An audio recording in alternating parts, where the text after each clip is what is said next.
Welcome to Techi. Today in this video, we will understand some basic and important things regarding web server in a easy way, which will be really very useful for the beginners. And by the end of the video, you will have a good understanding regarding web servers. First of all, let's see why we need a web server. If you know how to build a website or ask a developer to make it for you, everyone will do that on their local computer first.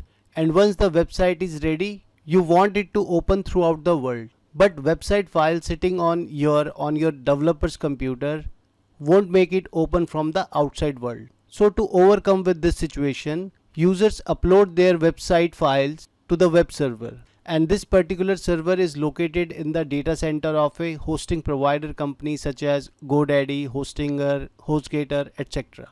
Therefore, this server has a capability to open your website through worldwide along with the high availability and the proper bandwidth.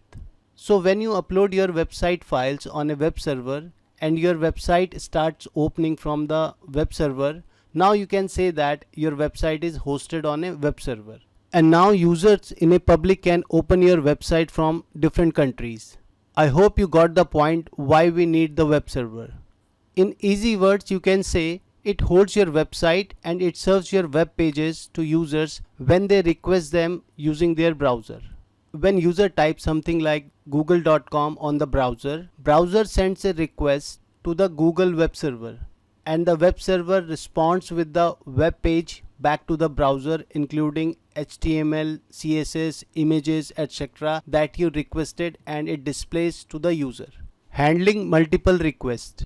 Web servers are designed to handle many requests at the same time. For example, if thousands of users are trying to access a website at the same time, the server is able to manage all those requests efficiently so that everyone can view the web pages without any delay. Let's also see the types of web servers. Usually you will find two types of web server. First on Linux operating system and the another one on the Windows operating system. For Linux operating system, most famous web servers are Apache and Nginx. If we talk about the Apache server, it's a most widely used web server and it's a open source and works on different operating system, and it is known for its flexibility and ability to handle a variety of web applications. Therefore, Nginx is another popular web server known for its speed and ability to handle large number of connections at once. It's often used for the high traffic websites. On another hand, IIS is a web server developed by the Microsoft and it's known for its tight integration with the other Microsoft products. Let's also know something related to the web server security. As you know that we have different sites like banking, e-commerce, etc. where user needs to put their credit card information and personal details. These information can be penetrated while traveling to the servers. So the security on a web server is must.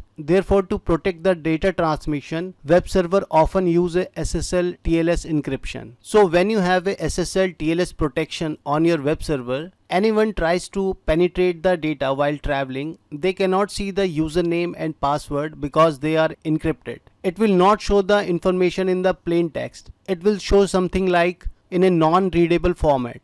Also, if you do not have a SSL protection on your website, it may show the credential in a plain text, that is human readable form. So make sure not to put your credential on the website that does not have SSL or TLS protection enabled. A very quick and easy identification for the SSL protected site is HTTP and HTTPS. If you see the site with only HTTP, that means it is not protected, and never enter your details to such sites. Therefore, if you see the HTTPS on a website, that is a protected site with the SSL or TLS, it is safe and your info will be protected and encrypted. While another security measure of a web server is a firewall. Web servers are often protected by the firewall and other security measures to prevent the unauthorized access or attack such as hacking or DDoS attacks. Guys, I hope you get the basic idea about the web server. In our next video, we will create a sample web pages for our HTML website and will host it to the web server to get the more clear picture how you can host your HTML website on any web server. I hope you found the video informative. Let's meet in a next video. Thanks for watching.